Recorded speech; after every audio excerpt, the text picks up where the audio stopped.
Welkom hier by Spirit and Life. En dankie dat jy inskakel en luister na God se woord. En hierdie week, kom ons praat 'n bietjie oor gehoorsaamheid. Nou, Johannes 14. Jesus praat met sy disippels en dis die laaste ure voordat hy gevange geneem is. So hy praat met sy disippels en dan sê hy Johannes 14:23.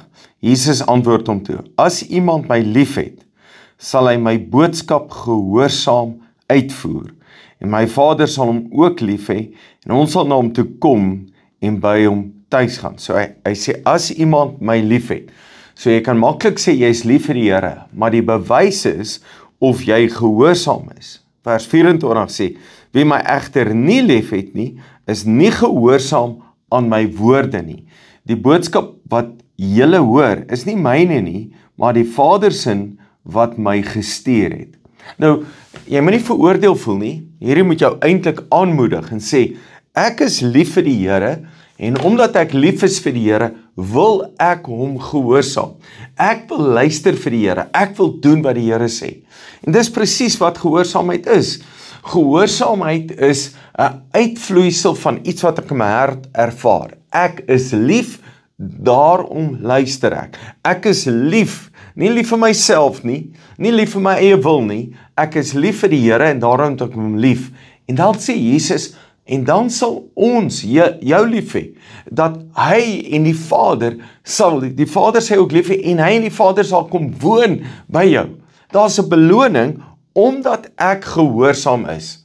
Nou, as jy nie lief het nie, gaan jy nie gehoorsaam wees nie. Dis eenvoudig soos dit. So gehoorsaamheid is 'n liefdessaak.